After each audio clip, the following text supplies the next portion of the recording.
What's going on? What's happening? Shalom, what it do? Greetings and salutations, YouTube family, man. Set Apart Gardens family, man. It's good to be talking to y'all again. I just want to say shalom to everybody, peace to everybody. Hope y'all doing well, man. Today I'm gonna be doing a video where I'm gonna show you how to butcher a sheep. I mean, I've done videos like this in the past, but you know, it's that time, man. I gotta, you know, unfortunately cull one of my sheep. You know, it's really due to the fact of some things that I saw genetically that I don't want to pass down, that I don't want to reproduce. She is a ewe, she is a younger ewe, but it's things that I see in her that I don't want to pass down genetically. So I'm gonna go ahead and cull her and, you know, provide some food for my family. So I'm gonna show you guys how to do that. And this goes for, you know, any ruminant like a sheep or a goat. This is how you can butcher them.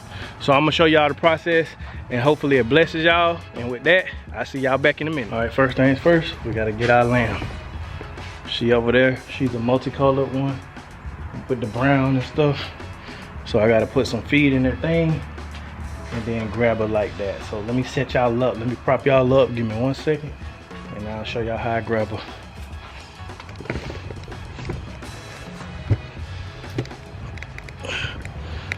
There we go.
I got it, y'all.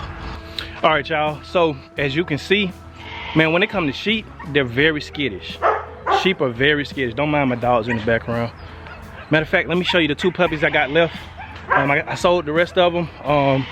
One of these also is sold. I'm taking her in a few days, but I got 1 more left. If you know anybody that's trying to buy a German Shepherd puppy, female, I have 1 more female left. This is that little pen I built for them. But you can see, man, they so pretty. They have that sable color. They got brown and tan or whatever you want to call it. But they also have black too, like on their muzzle. And you know, that just comes from Luna and everything. So they have a little bit more black in them as well. All right, y'all hush. Y'all hush. But anywho, like I was saying, when it comes to sheep, you got to have that element of surprise when you're trying to capture one. Even if it's out of your own flock. If you're not out there with them every day, handling them every day, they're gonna be skittish. So that's normal. Hush, man. That's gonna be normal. You know what I mean? But what I did was I just stood still. And as you can see, it's been raining, so it's a lot of water in my backyard. But like I was saying, I just stood real still. When they see me with that staff, they automatically know something's up. So they kind of like, you know, they kind of distance themselves from me. But you know, I kind of put it to the side and I just sit there, let them get comfortable eating that food, and then grab her up. You know what I mean? And luckily she's smaller, so she's not as heavy as the bigger ones. And that's one of the genetic flaws that I've saw in her, because the father of her was my ram that I had. One of the rams that was born on my farm. He was of short stature. I don't know if the correct term is dwarfism in sheep, so whatever the case may be, but he was most definitely a dwarf. You know what I mean? But he impregnated the females, and therefore we had that offspring. And she just so happens to be the last one that's alive, because 2 of them passed away from last lambing season. So she'll be the last one from the lambing season that we have that, you know, I'm just gonna go ahead and butcher her, because one thing I noticed is that they get sick very easy and they get worms very easy. You know what I mean? So it's just a lot of factors that I've observed with them, that I said I don't want to pass these genetics down. That's why I got a brand new ram. Got that genetic diversity from, you know, from another flock. Brought that ram in. He's very healthy. He's a good size. He's young. He's a young ram, but I know he'll grow to be huge. I'm gonna keep him around for a while, especially that we're finishing this sheep pen over here. So that way I can keep him away and different things like that. But we got a better ram that'll give us a better offspring, a better product. So yeah, that's just some of the main reasons why I'm gonna go ahead and cull her and just go ahead and just put her in the freezer. And plus I need some, you know, lamb in the freezer, cause I ain't got no more goat or lamb left. Go figure. But yeah, that's what we're gonna do. So I got her right now inside of the cage, so I'm gonna bring her out. I got my knives ready. Let me show you my knives. Got my knife, then got my 2 skinny knives right here. So I'm gonna go ahead, trying to figure out where I'm gonna do it at, but I'm gonna set y'all up so that way y'all can see. And man, hey man, if you have any questions, man, leave them in the comment section below. If you've done it before, you know, or you're a veteran at it, leave some tips down below for those people who are coming trying to learn how to process their own ruminants at home, because you know, a sheep and a goat is way easier than a cow. I'm gonna just tell you that now. A cow is way bigger. You're gonna need more larger scale equipment if you want to, you know, do something like a cow or something like that. But sheep and goats, you can do that at your house, no problem. You don't need a lot, and it's very, very easy. So I'm gonna go ahead and do that, and I'm gonna set y'all up, and I'll be right back. Always remember, y'all, a sharp knife is a humane knife.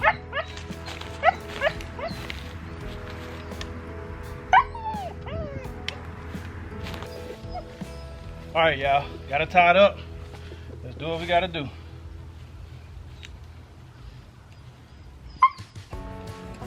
And just let it bleed out.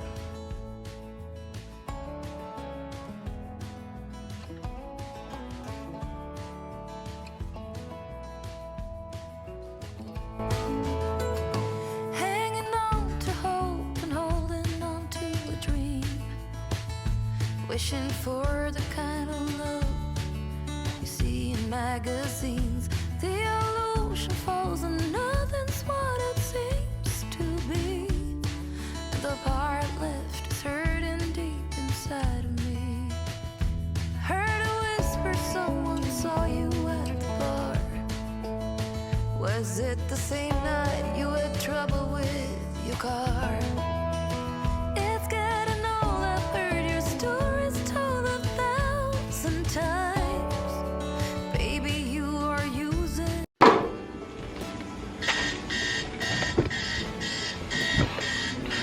Whew. All right, y'all. So now that I got the sheep up there hoisted, I'm about to get the skin in it. As y'all can see, what I did while she was on the ground is I went around. So on the hind legs, I went around before the Achilles tendon. I just took my knife and went around, and then I you know, made a slit going up the belly, just to expose that skin, because where you want to hang them is between that Achilles joint when you want to hang them on your gambler. So that's why I exposed that first, and then I hang her up there, and then I raise the hoist, and then that's when I get the skinny, and then as I need, I just raise it up higher and higher. But excuse me. But I want to chop it up with y'all real quick while I got that going on. Let me walk away from the music, cause you know, copyright and all that type of stuff. But anyways, you know, I just wanted to be transparent with y'all, you know, and just, you know, let y'all know why I haven't been posting as consistently. And I do apologize, forgive me. But to be honest, you know, I had a lot going on, starting a new job, you know, just with life in general, raising kids, all that good stuff. And you know, I had a lot of other things going on as well that caused me to kind of lose motivation. And I had to realize, like, because I had lost motivation, I ain't gonna lie, because you know, when you're putting out content, man, you put your all into it, and you really take the time to put effort into it, and you feel like it's not getting its just due, or you know, as I was feeling, I should have way more subscribers, I should have way more, you know, views on my video, I should have way more exposure, you know, being the fact that it's not many people like me doing what I'm doing, many black men doing what I'm doing. You know what I mean? And you know, I know there's other YouTube channels that's talking about gardening and farming and stuff, but I feel like I do bring a unique element, because in addition to you know, bringing the gardening and the farming, I'm also bringing self-sufficiency. Hold on, y'all.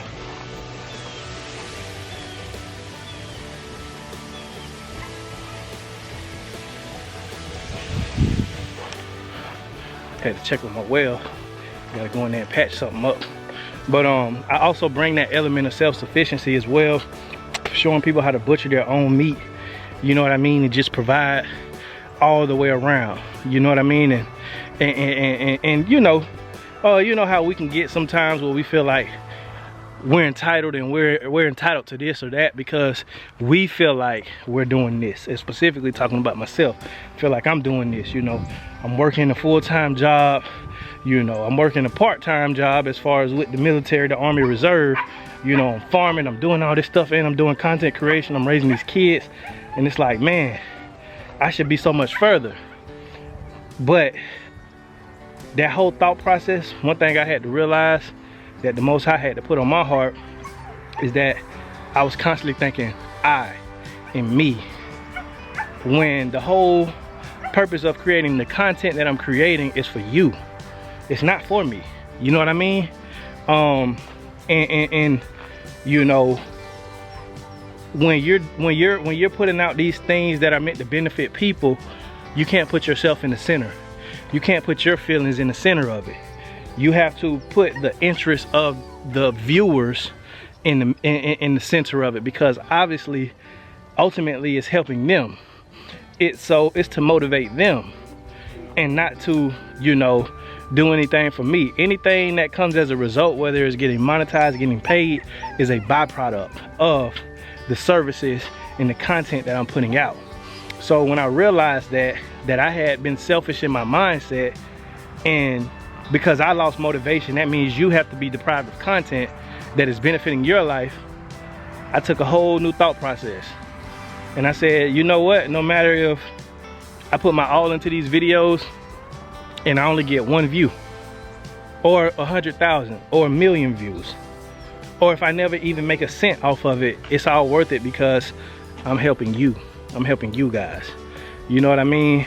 So I just wanted to, you know, just get that off my heart and let you guys know that, you know, I had to change my mindset. And I do want to apologize sincerely to you all for my absence, for my inconsistency, because at the end of the day, this is supposed to be for you and not me. I'm just a vessel, you know what I mean? And anything that comes as a byproduct is a blessing, but I shouldn't put that at the forefront, because it's about the people at the end of the day. Because when you help the people enough, eventually they're gonna help you. But at the same time, all my blessings come from the Most High. They don't come from man. He can use man to bless me, you know what I mean? And that's all fine and dandy. But my reward comes from him, and not what the world says. The world says, you know, make all this content, you should expect to be making this amount of money, that amount of money. Because at the end of the day, the money is not the most important factor. It's the spirit you're operating out of. It's the ruach you're operating out of. So, you know, I had to kind of get my mind right with that, man, and, you know, just get back on my purpose, because I know this is my purpose. You know what I mean? Working a job isn't my purpose. It is as far as a purpose, as far as providing for my family. But at the end of the day, it's still the Most High that's providing, because he's allowing me to work the job. He's allowing me to be in my right mind, to be in the right physical health to work the job, to be able to take care of my family. So ultimately, he's the one taking care of my family, not me. So I had to realize this is my purpose. And with my purpose, it's more about you guys than it's about me. So I have to be selfless. I can't be selfish. And honestly, I was selfish in my heart. And thinking, well, I should be expected this. Well, this is my just due. No, my just due is the reward from the Father, whatever that is. So I just wanted to bring that to y'all, man. And prayerfully that motivates somebody else. You know, get on your purpose. You know, your purpose You should be motivated or have the will to do your purpose, no matter what external rewards will come at the end of the day, whether it's a lot or whether it's none. Because when you're doing your purpose, man, the Creator is going to reward you. The Most High is going to reward you.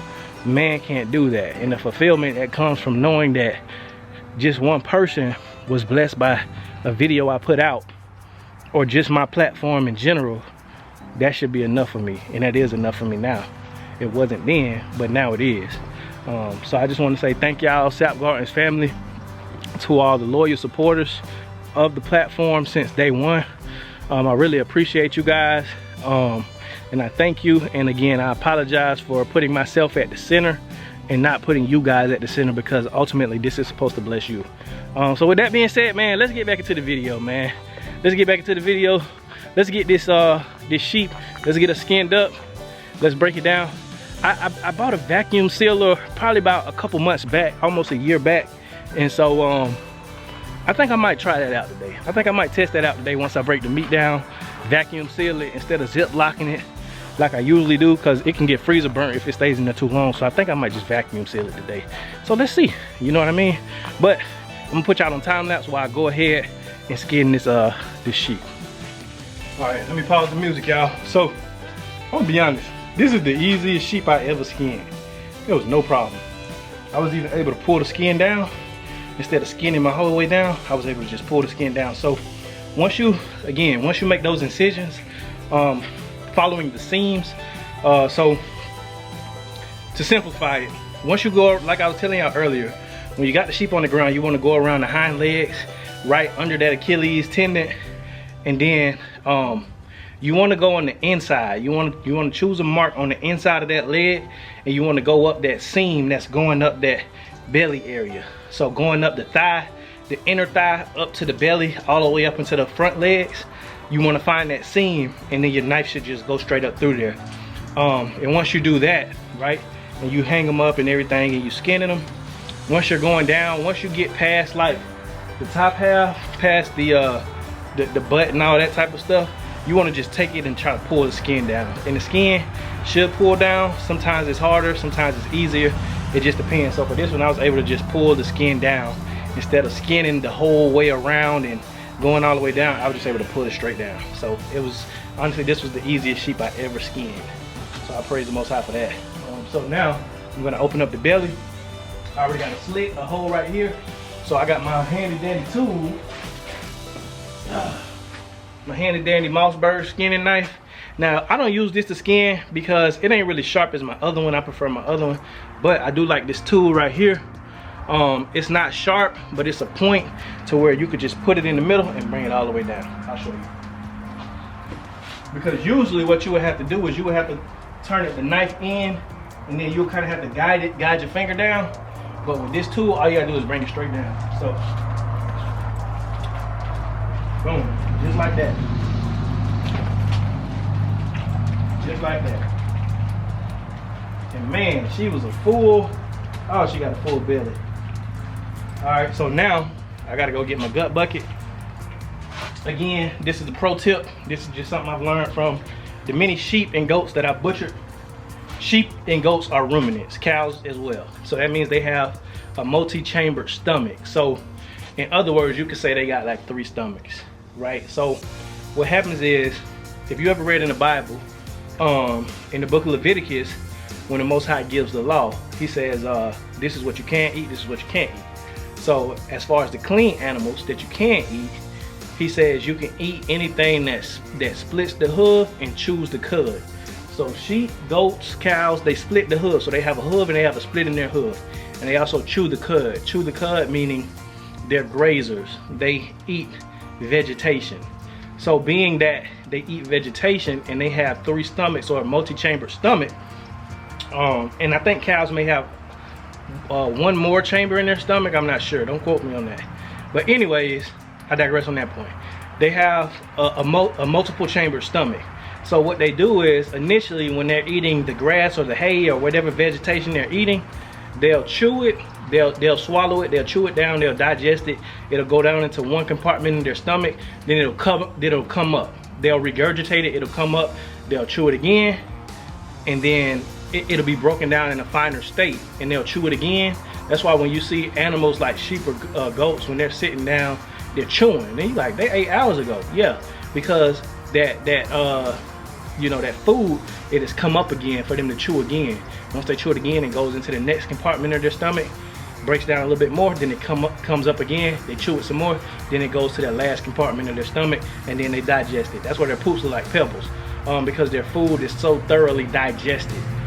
So that's, you know, why, if you guys didn't know, that's why sheep and goats and cows or ruminants in general are clean animals, because they digest their food properly. They're not like a pig, to where a pig only has, you know, one chamber stomach, and you know, they just eat their food and it goes in, they poop it out, the toxins still stay in their skin. They don't perspirate, or they don't sweat, so a lot of the toxins stay in the fat and in the skin. It's not the same with ruminants. They digest their food thoroughly before it comes out. I say all that to say, with the ruminant animals, with their stomach, right? They call it the tripe. When you take it off, don't throw it away if you have dogs, because green tripe, or their stomach that has all that vegetation in it, just clean that vegetation out, and you could slice that up and you could feed it to your dogs. You don't even have to thoroughly rinse it out. It can still have some of that green matter on it. That's actually more healthy for the dogs.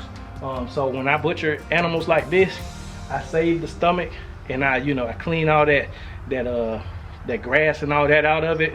For the most part, I give it a rough wash, and then what I'll do is I'll cut it up, and I'll save it for my dogs. It's called green tripe. Look it up if you have dogs, especially if you have bigger dogs. Like I got German Shepherds, so they go pretty big, and they like to eat a mostly raw diet. So I make sure every time I'm butchering an animal, they're getting the green tripe, they're getting the organ meats, they're getting the lungs, the trachea, the windpipe, pretty much everything. They can eat the hooves, they'll chew on those.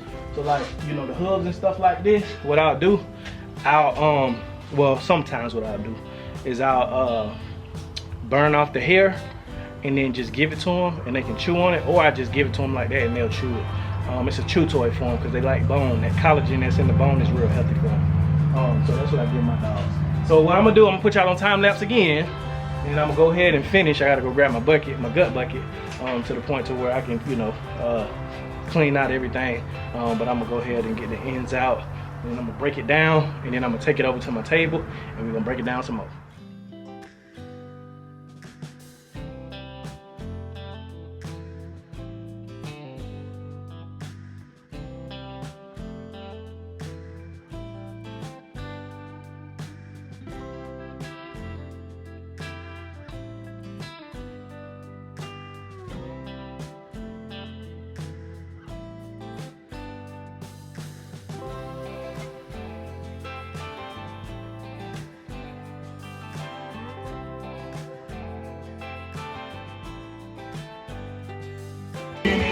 Get these dogs a snack. Man, it's been a while since they had some fresh lamb, so I'm gonna go ahead and give them some. Look at them. Look at them. What's up, Luna? What's up, Chase? Look at them. There you go, girl. Here. All right, let's go get some to the pups. They gonna love it. They already eat half raw, half kibble. So, raw meat ain't a problem for them. They love it, actually. They prefer it. Dogs prefer raw meat. You heard it from me. They do. They're descendants of wolves and wild dogs. They love raw meat. Let me put y'all over here. Here's the camera.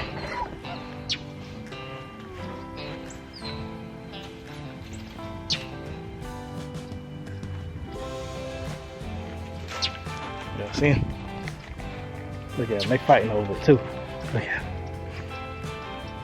Y'all better share. Share. Look at them, look at them. Oh, she ain't letting it go. She said nope. They got their own little, see? Look at them, they want more. No more right now, which maybe I'll get some liver or something in a minute. So I'm gonna save the heart this time. I actually wanna try the heart, because I know a lot of people eat deer heart and they say it's really good. So I'm gonna try some lamb heart. But with the liver, I usually give it to the dogs. One day I'll try it for myself, but for now, I'm gonna give it to my dogs.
I'm surgical with this thing, man.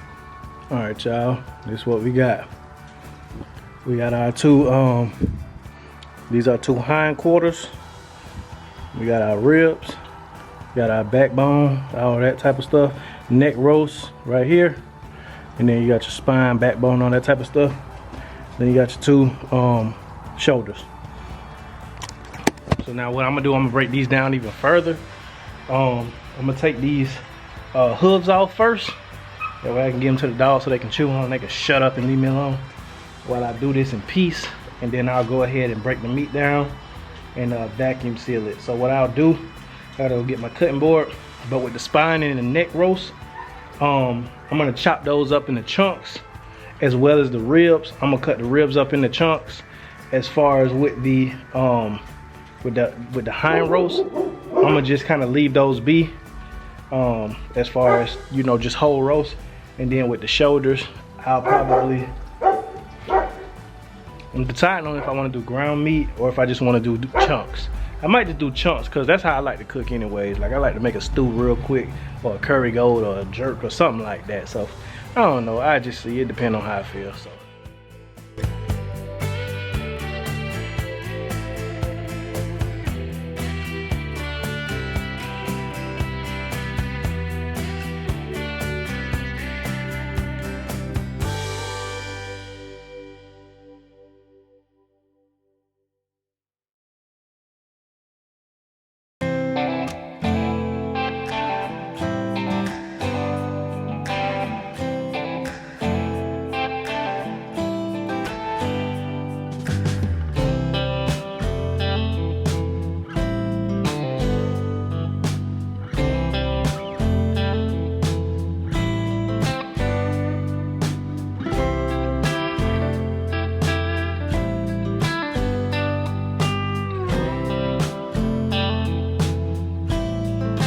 all right, y'all, so we got the Cabela's heavy duty vacuum sealer, and we got the commercial grade pre-vacuum bags, variety pack. So we got different sizes. We got 6 by 10, 8 by 11, and 11 by 14. We have 20 of each, so that's 60. No, yeah, that is 60. You know, forgive me, my math ain't all the way. You know, I ain't that good at math, don't judge me. Don't mind the kids, they in there doing their thing. But this is my first time, as y'all can see, look at this. Look at the dust right there. This has been sitting in my garage for, like I said, close to a year. It's probably been over a year. Probably been right at a year. No, actually it's been over a year. Cause we got this when we went to my alumni homecoming, Liberty University. Shout out Liberty University Flames. I'm a graduate of them. But anyways, we got this at the homecoming. So anyways, we're gonna use this. We're gonna break this baby open. I'm gonna try to figure this thing out, and we're gonna vacuum seal our meat. Let's take y'all to our meat. This is our cooler with all our meat in there. Now, I kept the liver, I kept the kidneys, and I also kept the heart. We're gonna eat all that this time. I'm gonna make some recipes with all that. If y'all want me to see, if y'all want to see me make recipes with the organ meats, comment down in the comment section. I'll be sure to drop a video. But this is gonna be my first time trying lamb organs, pretty much. No, my second time. I've had lamb kidneys before. I don't think I ever had the heart of the gizzards, but I know for Passover this past year, I had the kidneys. I did the kidneys with it. So I know what the kidneys taste like. But as far as the liver and the heart, I don't know what it tastes like. So if y'all want to see me drop a video about that, drop something in the comment section down below and I'll be sure to do that. But anyways, we don't have that much meat off of this lamb because it was a baby lamb. Well, it wasn't a baby lamb, but she was, I want to say, probably about 9 months. She was about 9 months old. We didn't get that much meat off of her like I would off of a big ram or a bigger ewe. But we got quite a bit. So I'm gonna go ahead and get all that processed. I'm gonna put y'all on time lapse so y'all can see the process, and I'll see y'all back in a minute. Let's go.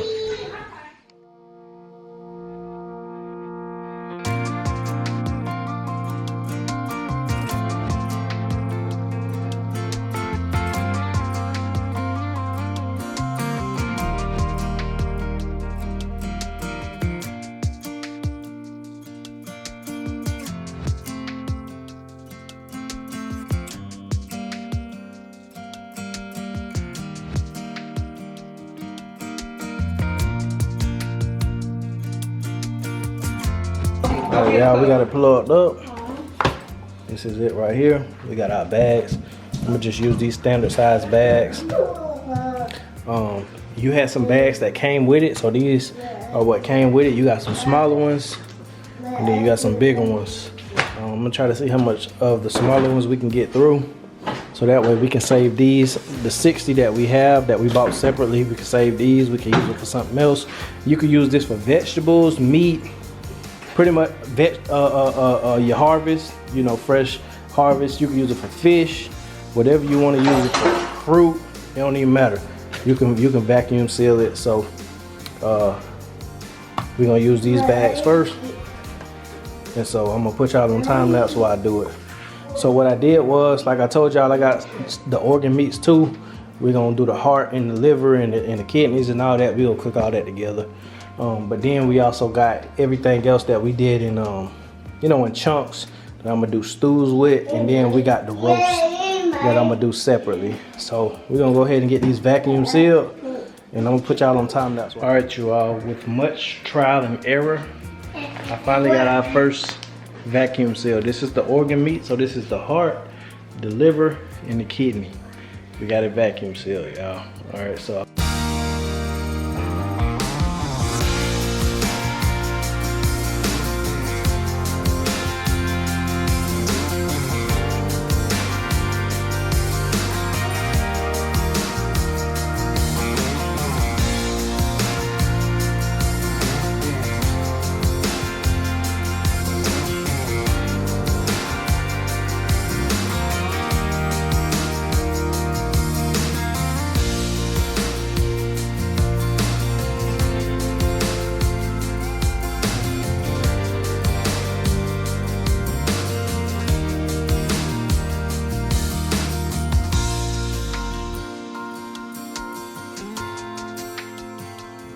Here we go, y'all.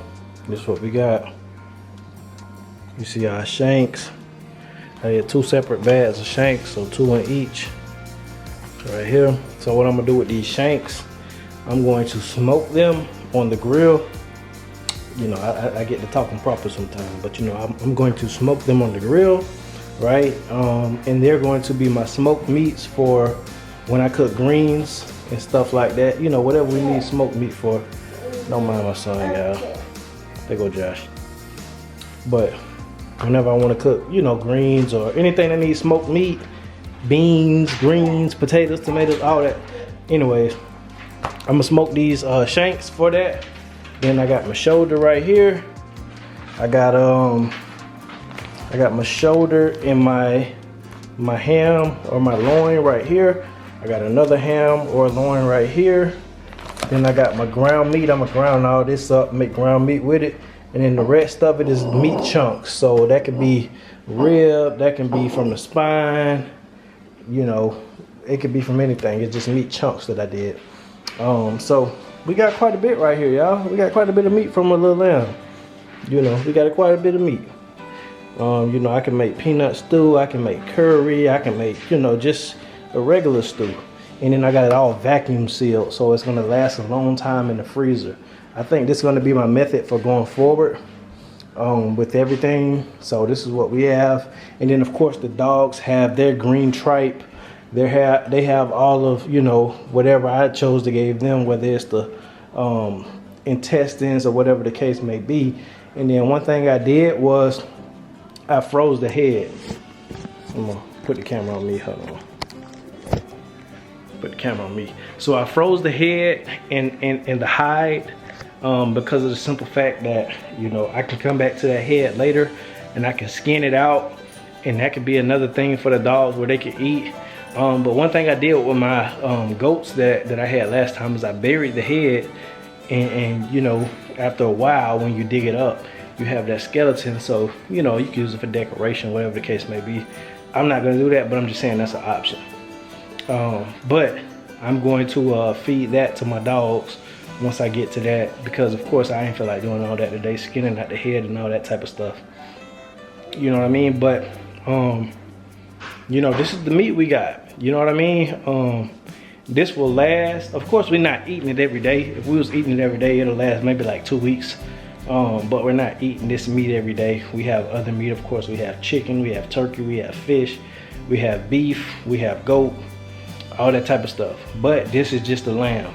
This should last about 2 months. You know what I mean? Just depending on the recipes and stuff like that. But this should last about 2 months, maybe 3, just depends on the recipes. I'm gonna try to stretch it out as much as possible. So I'm gonna try to make it last about 3 months. But yeah, this is how you do it, man. Like I said, if you have any questions as far as my process, as far as your process, because I'm gonna tell you something. Everybody's process ain't gonna look the same. And this is what this is another thing, you know, or another piece of advice rather, that I want to let everybody know out there. Your process is not going to look the same from everybody else, because your setup is different, your situation is different. You see what I'm saying? So you might not have a carport where you can put a gambrel. So you might have to build your own processing station. You know what I mean? You might be putting in with other people to the point to where you're splitting the meat 4 ways.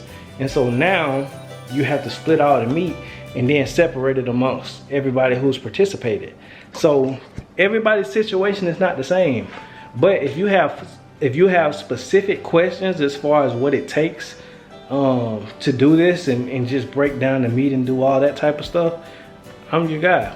You know what I mean? And another pro tip I'm going to tell you is, a lot of it is going to be trial and error.